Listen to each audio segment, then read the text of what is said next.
Mark had always believed that when you worked hard to buy your own home, you earned the right to enjoy it in peace. That was why when he moved into his cozy suburban house 5 years ago, he thought he had finally found the perfect place. Yard was spacious, the neighbors seemed friendly, and the tree-lined streets gave the whole neighborhood a calm and welcoming charm. But there was one thing he hadn't fully understood when he signed the paperwork: the power of the Homeowners Association. And more specifically, the personality of the woman who ran it. Her name was Karen. From the first month, Mark noticed that Karen had a way of making herself involved in everything.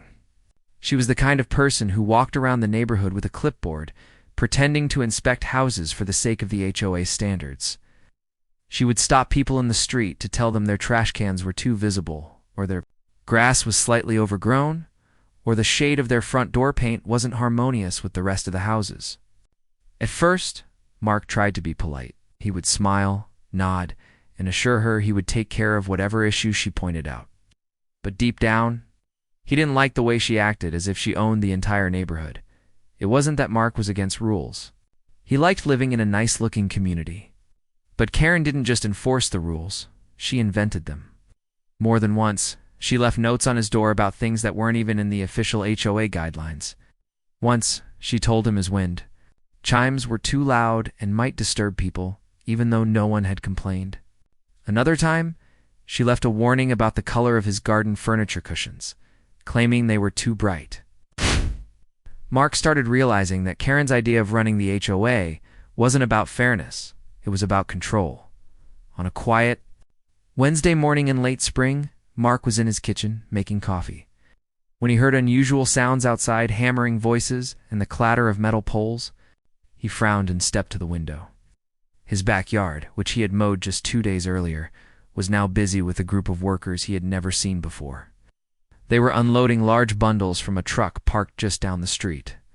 In minutes, he saw them carry white folding chairs, long tables, and a tall metal frame that looked like the start of a tent or canopy. Mark opened his back door and stepped out, the cool morning air brushing against his face. The workers barely noticed him as they continued setting things up. A man in a baseball cap was stretching white fabric over a frame while another adjusted a tall pole for what looked like string lights. Mark raised his voice, trying to sound calm but firm. "Excuse me, what's going on here?" One of the workers looked up, wiping sweat from his forehead. "Setting up for the wedding," he said, as if that explained everything. Mark blinked. "Wedding? Whose wedding?" The man shrugged and pointed toward the street. "Some lady said this is part of the venue. Told us to get everything ready by tomorrow afternoon." Mark felt a cold knot forming in his stomach. He walked to the back gate, looked through, and saw more activity spilling over from the yard next door. There were flower arrangements being unloaded from another van. A white archway with plastic roses was leaning against the fence. Curious and concerned, he headed toward the front of his house to see if he could figure out who was behind this. Halfway down the driveway, he spotted Mrs. Thompson, a friendly older neighbor, standing with her small dog. She gave him a sympathetic look. "Mark, you didn't hear?" she asked. "Hear what?" He said. "Karen's niece is getting married this weekend. She's hosting the whole thing here in the neighborhood. Said your backyard would be perfect for the ceremony because of the open grass and the big oak tree. Told everyone you agreed to let her use it." Mark stopped in his tracks. "I agreed. I never even heard about it. Mrs. Powsley." Thompson shook her head. "I figured as much. But you know how Karen is. Once she decides something, she just tells everyone it's already arranged. Some people are afraid to say no to her." Without wasting another second, he marched straight to Karen's house just a few doors down. Her lawn, of course, was trimmed to perfection, and her flower beds looked like something from a gardening magazine. She was sitting on her porch in a white wicker chair, sipping iced tea, wearing oversized sunglasses, and scrolling through her phone. "Karen," Mark began, trying to keep his voice steady, "why are there people setting up tents and chairs in my backyard?" She looked up lazily, as if mildly annoyed at being interrupted. "Oh, Mark. Yes, I was going to tell you. And my niece's wedding is this Saturday, and we needed some extra space. Your backyard is just so perfect for the photos and the ceremony. You have that lovely oak tree, and the grass is much better than the patchy mess next to my house. I knew you wouldn't mind. Mark clenched his jaw. Actually, I do mind. That's my property, and you didn't even ask me. Karen gave a dismissive wave of her hand. Oh, don't be so dramatic. It's just one afternoon. It's for the community, really. People will have such a lovely time. You'll be helping create a beautiful memory for a young couple. Isn't that worth a little inconvenience? It's not about inconvenience, Mark shot back. It's about the fact that you decided to take over my yard without my permission. Her tone shifted slightly, becoming sharper. You know, technically the HOA has certain rights when it comes to shared community spaces, and Mark cut her off. My yard is not a shared space. She leaned back in her chair, a sly smile playing at her lips. You can either make this easy, or you can make it hard. If you interfere, I'll have to report you to the board for being uncooperative with a community event. There could be fines, you know. Mark stared at her in disbelief. It was clear she was bluffing, but her confidence was unsettling. Without saying another word, he turned and walked back to his house, already planning to check the HOA bylaws that evening. By the time he returned to his backyard, the workers had set up nearly half the tent. A catering team had arrived and was unloading crates of glasses and plates. His once quiet yard now felt like a construction site. He stood there, watching. Strangers trample his grass and place heavy tables near his flower beds. Part of him wanted to shout, to demand they leave immediately. But another part of him realized that Karen had likely primed these people to think everything was approved. They were just doing their jobs. The real problem was her inside. He poured himself a cup of coffee, but the bitter taste did nothing to calm him. Every glance out the window reminded him that his home, his private space, was being claimed as if it belonged to someone else. He didn't yet know how far Karen would push things, but deep down, he already suspected that this wasn't just a small misunderstanding. This was going to turn into something much bigger. Mark didn't sleep well that night.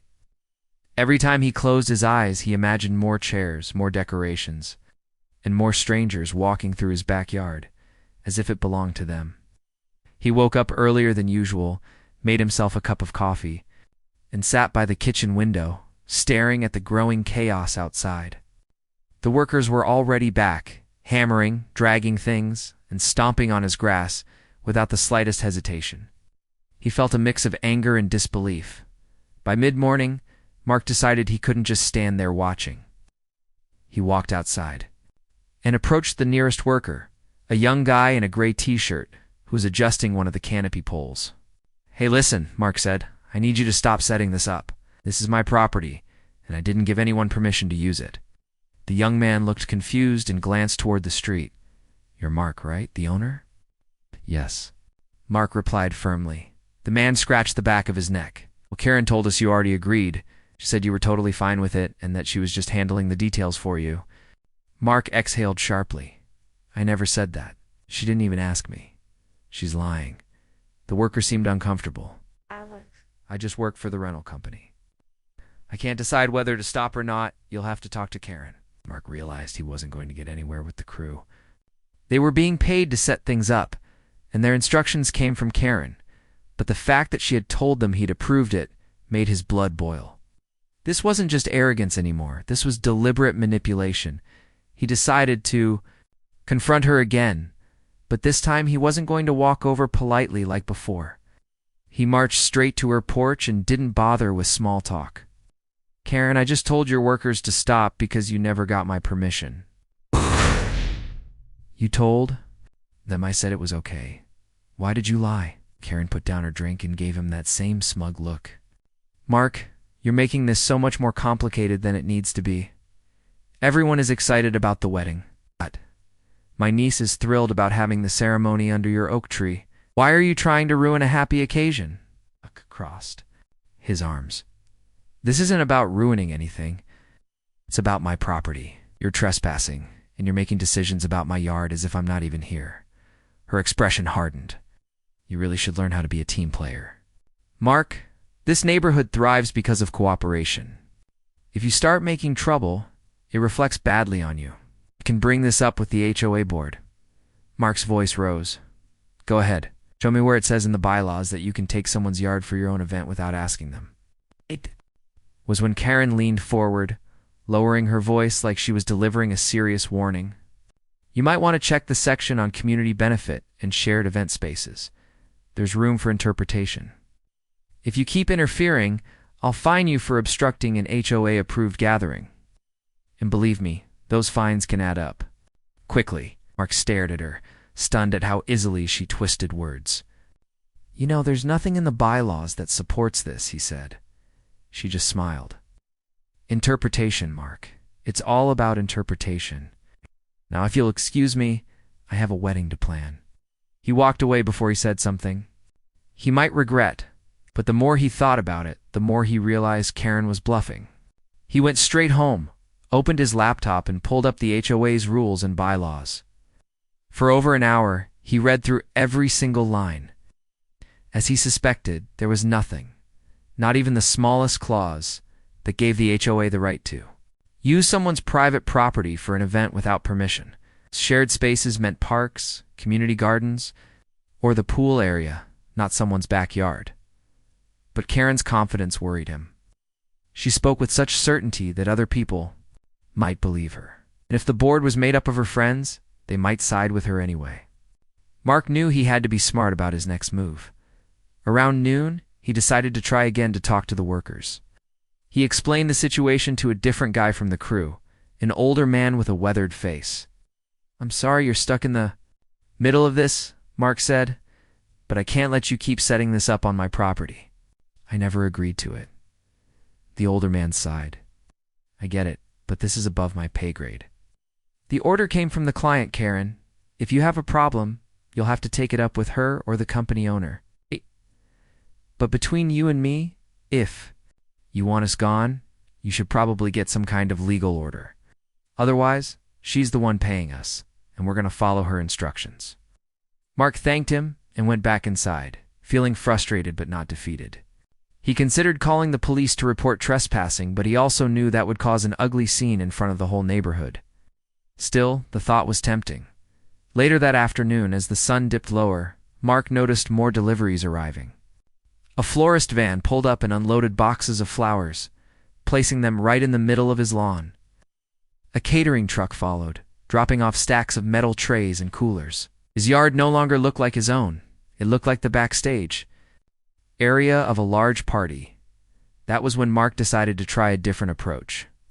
He walked over to one of the younger workers and said quietly, "Do you guys realize that none of this is authorized?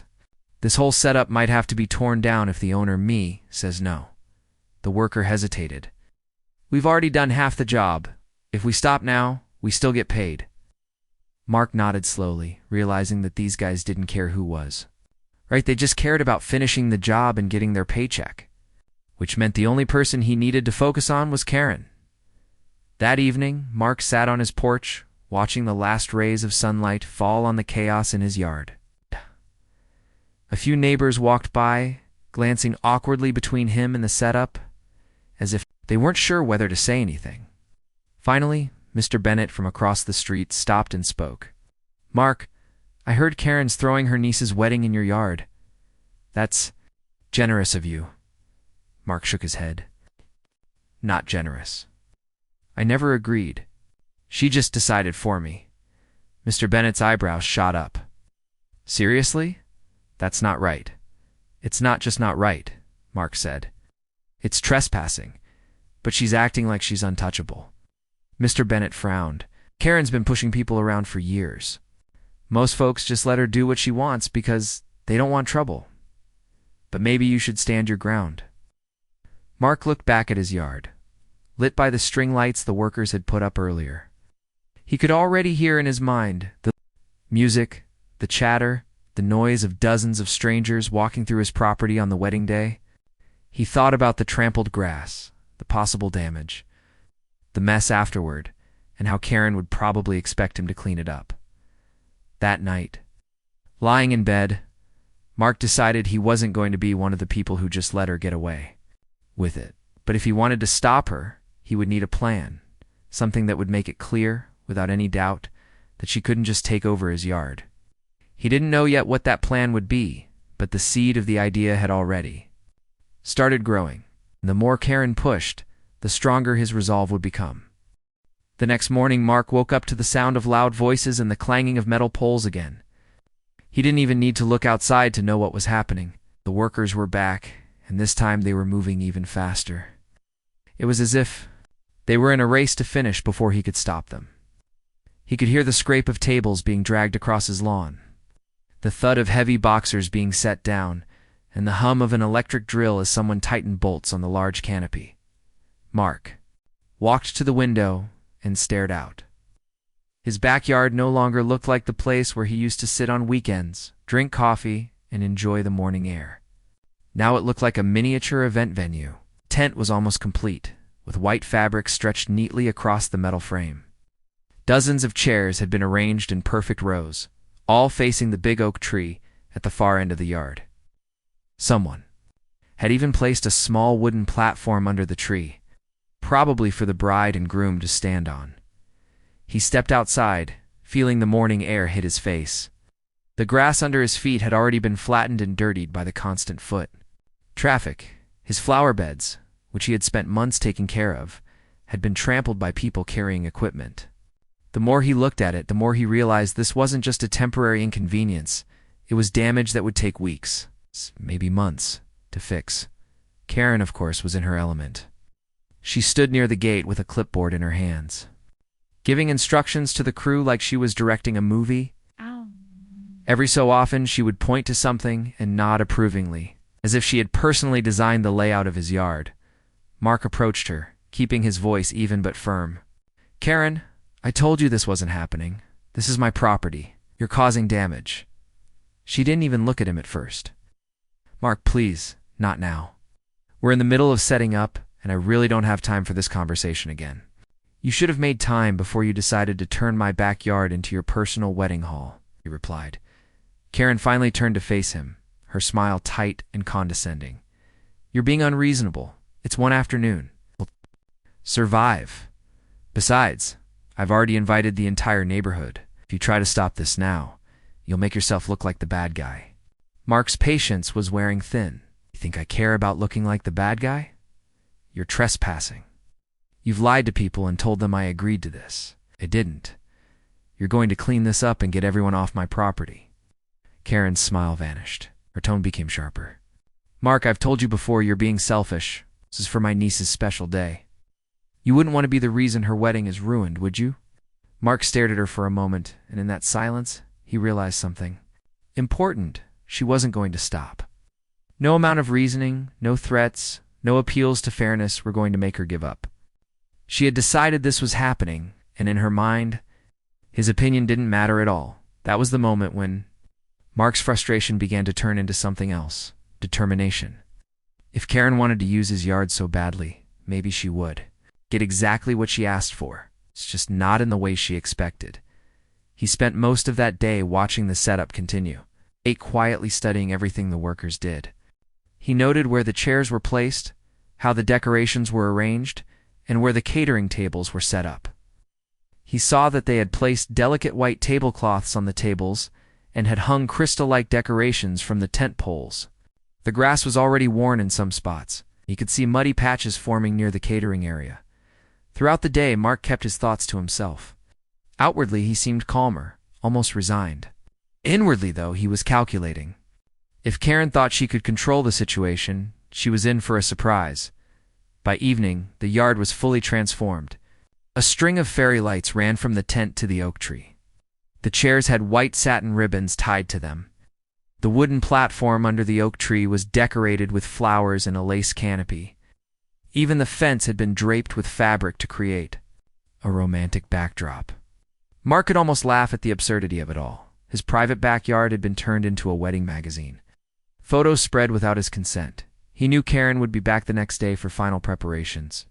That gave him just enough time to put his plan together. He needed something that would completely ruin the setup without him technically breaking any laws or HOA rules. Something that would leave Karen with no way to blame him without looking foolish herself.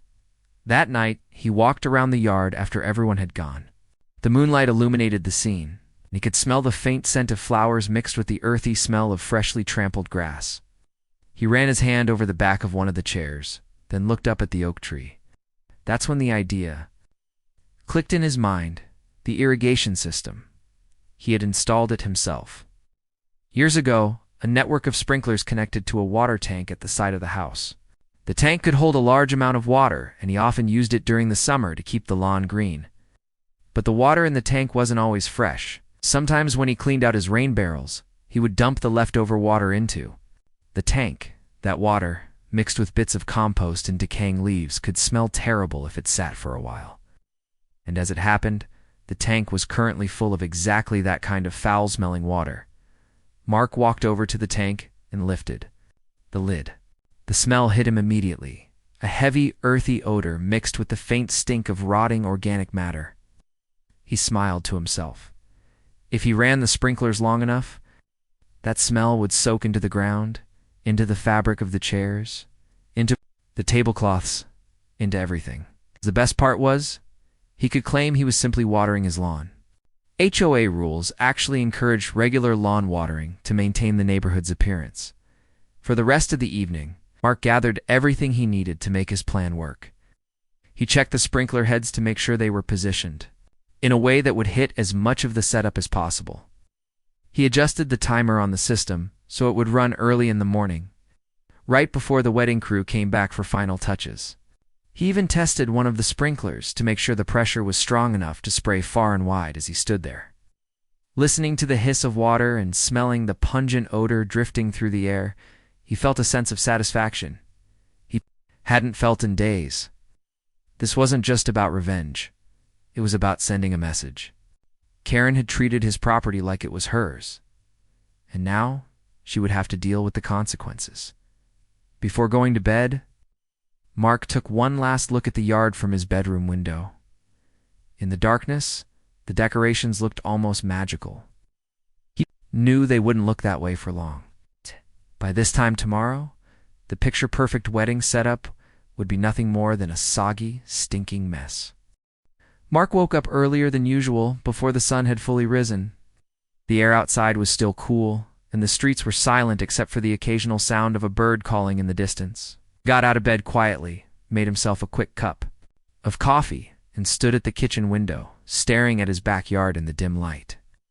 Everything was still there: the rows of chairs, the tables with their clean white tablecloths, the decorated wooden platform under the oak tree. In just a few hours, Karen's dream setup would be alive with music, laughter, guests. But Mark knew something Karen didn't. He took one last sip of coffee, set the cup down, and walked outside toward the side of the house. The water tank was already full, heavy with the foul-smelling mix he had been saving. It had been sitting long enough that the odor was strong and unpleasant, even with the lid closed. This was the moment he had been waiting for. He crouched down, checked the sprinkler systems, valves, and connections, and made sure every sprinkler head in the backyard was aimed toward the setup. He tested one quickly, letting out a short spray. A mist of dirty, brown-tinted water burst into the air, carrying with it that unmistakable smell of wet compost and rotting leaves. Mark smiled to himself. The timing was important. If he started too early, the water might have time to dry before the crew arrived. But if he started too late, he risked being caught in the act. After thinking it over, he decided to run the sprinklers for just over an hour, long enough to drench everything so thoroughly that there would be no quick fix. At exactly 6 o'clock, he turned the system on. The sprinklers hissed to life, spraying in wide arcs across the yard. The sound of water hitting fabric and wood filled the air. Within minutes, the pristine white chairs were soaked, their satin ribbons darkening as they absorbed the dirty water. The tablecloths clung to the sides of the tables, heavy and dripping. The lace canopy over the wooden platform sagged under the weight of the moisture. The smell spread quickly. It wasn't just a faint odor anymore. It was a thick, pungent scent that clung to everything. The combination of wet earth, decaying leaves, and stagnant water made the air heavy and unpleasant. Even Mark, standing a few feet away, had to take a step back. He walked slowly around the perimeter, checking every sprinkler to make sure nothing was left untouched. The fairy lights along the tent poles glistened with water droplets. The floral decorations, which had looked fresh and bright yesterday, now looked wilted and sad, their petals bruised and discolored from the spray. Mark knew that even if Karen tried to replace the decorations, the smell in the fabric and wood would be almost impossible to remove on such short notice. The cushions on the few chairs near the oak tree were soaked all the way through. He could already see bits of dirt and small leaves stuck to them. By the time the hour was up, the ground itself was a soggy mess. 8 puddles had formed between the rows of chairs, and the grass squished underfoot. Anyone trying to walk through the yard now would have mud splashing up onto their clothes. Mark turned off the system, satisfied. He went back inside, poured himself a fresh cup of coffee, and sat near the window to wait. Didn't have to wait long. Around 8 o'clock, the first member of the setup crew arrived, the same older man Mark had spoken to before. As soon as he stepped through the gate, his foot sank into the mud. He froze, staring at the scene in disbelief. The man walked slowly forward, looking at the soaked chairs, the sagging tent, and the filthy tablecloths. He muttered something under his breath, then pulled out his phone. About 15 minutes later, 2 more crew members showed up. One of them let out a low whistle when he saw the mess. "What the hell happened here?" the younger one asked. The older man shook his head. "I don't know. Looks like the sprinklers went off." "Sprinklers?" the young one repeated, bending down to touch a chair. His fingers came away wet and dirty. "This isn't regular. Water smells awful." Mark could hear them talking from the kitchen, but he stayed inside, pretending to be busy. He knew what would happen next. Sure enough, Karen appeared not long after, wearing a floral blouse and holding her ever-present clipboard. She walked in confidently, but the moment she saw the state of the yard, she stopped dead in her tracks. Her mouth fell open slightly, and for several seconds she just stared at the scene, as if her brain needed time to process what she was seeing. "What? What happened?" she demanded, looking at the crew. "Sprinklers?" the older man said simply. Karen turned sharply toward the house. She didn't even bother knocking. She marched straight to Mark's back door and knocked loudly on the glass. Mark opened it slowly, keeping his expression neutral. "Morning, Karen. Morning," she repeated, her voice rising. "What did you do?" "Everything is ruined." Mark tilted his head slightly. "Ruined? Oh, you mean the wedding setup?" "I was just watering my lawn, Karen. You know the HOA encourages us to keep our lawns healthy. Can't let the grass dry out." She stared at him, eyes narrowing. "Don't play games with me, Mark. That water smells disgusting. Did this on purpose." Mark shrugged. "It's rainwater from my storage tank. It's perfectly natural. Sometimes it smells a bit because of the leaves, but plants love it. Besides, I wasn't aware I had to get your permission to water my own lawn." Karen's face flushed red. "You're going to pay for this. You've destroyed my niece's wedding." Mark kept his voice calm. "No, Karen. You destroyed it when you decided to take over my yard without asking. Actions have consequences." For a moment, it looked like she was going to explode. She opened her mouth, then closed it again, clearly trying to think of a comeback. Finally, she turned away sharply and began barking orders at the crew, telling them to start cleaning up. But Mark could see from his window that the situation was hopeless. The chairs were stained, the fabric was ruined, and the smell was so strong that one of the crew members actually gagged by mid-morning. The cleanup had turned into frantic phone calls. Karen paced back and forth, clutching her phone and speaking in an urgent tone. Mark didn't hear every word, but he caught enough to know she was calling alternative venues. The problem was, this was the morning of the wedding.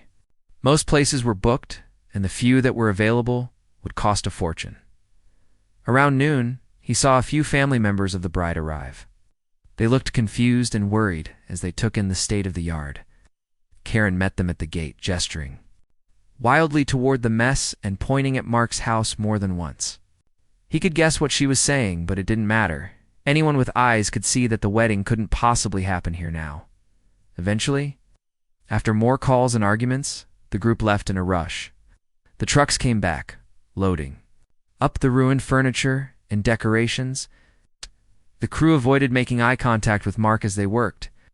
By the time they were done, his backyard was empty again, except for the mud. Flattened grass and lingering smell. Mark stepped outside. Breathing in the air The smell was still unpleasant, but to him, it smelled like victory. Karen's plan had fallen apart completely, and he had done nothing illegal to stop her. She could complain all she wanted, but she had no proof that he had done anything except take care of his own yard. He closed his eyes for a moment, letting the satisfaction wash over him. For the first time in days, his backyard felt like his. Again messy, muddy, and smelling terrible. But his. The smell of wet compost still hung in the air the next morning, but to Mark, it was a sign that peace had returned. The yard looked like a battlefield, flattened grass, muddy footprints everywhere, and a few broken flower stems scattered around. But more importantly, it was empty. No tents, no chairs, no tables, no people. Just his backyard again. He sat on his porch with a cup of coffee, listening to the birds and enjoying the silence. The wedding had been moved to a nearby park at the very last minute, which he only knew because he overheard Karen frantically telling the crew yesterday. The park was a decent enough place, but unlike his backyard, it wasn't private. And since the change happened so late, nothing had the elegance or perfection Karen had been promising her niece for months. By mid-morning, the neighborhood started buzzing with whispers. People walking their dogs slowed down when they passed. Mark's house, some giving him knowing smiles, others looking curious. He could hear fragments of conversations. Did you hear about the wedding? I can't believe she didn't ask him first. Honestly, good for him. It didn't take long for the details to spread. Those who had seen the mess before the cleanup told others about the foul smell, the ruined decorations, and how quickly everything had to be moved. The more the story traveled, the more it grew. Some people said the sprinklers had gone off by accident. Others claimed it was nature's way of telling Karen to stop. Nobody could say for sure, and Mark wasn't about to correct them. Later in the day, Mr. Bennett from across the street came over, leaning on his cane. Well, he said with a small chuckle, I guess that's one wedding people won't forget anytime soon. Mark smiled. I suppose not. I've lived here for 20 years, Mr. Bennett continued. I've seen Karen push people around more times than I can count. You're the first person to actually stand up to her and come out on top. I think the whole neighborhood owes you a thank you. Mark laughed softly. I didn't do it for them. I just wanted my yard back. Either way, Mr. Bennett said, patting his shoulder, you've made a point that needed making. As the day went on, a few more neighbors stopped by with similar sentiments. Some were subtle about it, just offering friendly smiles or small nods, while others were more direct, telling him they were glad someone had finally said no to. Karen, it was clear she had built a reputation over the years, and not a good one. Karen, on the other hand, was nowhere to be seen for the rest of the day. Normally she'd be outside, strutting around the neighborhood with her clipboard, but not now. It wasn't hard to guess why. She was probably fuming. Mark imagined her replaying the disaster over and over in her head, trying to find a way to spin it in her favor, but no matter how she tried to tell it, the facts wouldn't change. She had assumed control of someone else's property without permission, and it had backfired spectacularly. The following week, the HOA held its monthly meeting. Mark decided to attend, partly out of curiosity and partly to see if Karen would try anything. The meeting was held in the community hall, and the room was fuller than usual. People seemed eager, almost expectant. Karen was there, sitting at the head of the table as usual, but she didn't look as confident as she normally did. Her smile was tight, and her eyes darted around the room, as if she were searching for allies. When the meeting opened for community concerns, a man named Greg, who lived 2 streets over, stood up. I think we need to talk about what happened. With the wedding, he said clearly. Karen's smile faltered. I don't think this is the appropriate place. I think it is, Greg interrupted. You took over Mark's property without permission. That's not just rude, it's against the law. If you can do it to him, you can do it to any of us. It's abuse of your position as HOA president. A murmur went through the room. Several people nodded in agreement. Karen straightened her shoulders. I was simply trying to create a beautiful event for my niece. I assumed Mark would be happy to help the community. You didn't ask him. Another neighbor, Lisa, said from the back of the room. And you told people he agreed when he didn't. That's lying, Karen. Karen's face flushed. Was under pressure, And I thought you could do whatever you wanted, Mr. Bennett cut in. You've been doing it for years. This time you went too far. The room was quiet for a moment, except for the faint sound of papers rustling, and someone suggested a vote to remove Karen as HOA president. It wasn't an official recall yet, but the majority of people in the room raised their hands in support. The board agreed to schedule a formal vote for the following month. Karen sat stiffly through the rest of the meeting, her face expressionless, but it was obvious she was rattled. She had always counted on the fact that people were too afraid or too indifferent to challenge her. Now, thanks to the disaster with the wedding, she had given them a reason to act. In the weeks that followed, Karen's presence in the neighborhood diminished. She stopped walking around with her clipboard, stopped sending out petty warning notices, and kept mostly to herself. When the official vote came, she lost her position as HOA president by a wide margin. For Mark, life went back to normal, better than normal, in fact. His backyard recovered over time. He reseeded the grass, replanted his flower beds, and even built a small patio where the tent had once stood. Whenever he sat out there now, he felt a quiet satisfaction. People still brought up the wedding occasionally, usually with a laugh. Some said it was the funniest thing they'd ever heard happen in the neighborhood. Others called it legendary. Mark never bragged about it, but he didn't deny it either. Simply said, "I was watering my lawn," and left it at that. One sunny afternoon, as he sat on his new patio with a cold drink, Mr. Bennett walked over and leaned on the fence. "You know," he said with a grin, "they're still talking about you at the coffee shop." Mark raised an eyebrow. "Good things, I hope." "Oh, very good," Mr. Bennett chuckled. "They're calling you the guy who finally taught Karen a lesson." Mark smiled faintly. "I guess if that's my legacy here, I can live with it." And with that, he leaned back in his chair, letting the warm sun fall on his face. For the first time since Karen had started meddling in his life, he felt completely at ease, knowing that no one in the neighborhood would ever dare use his yard without permission again.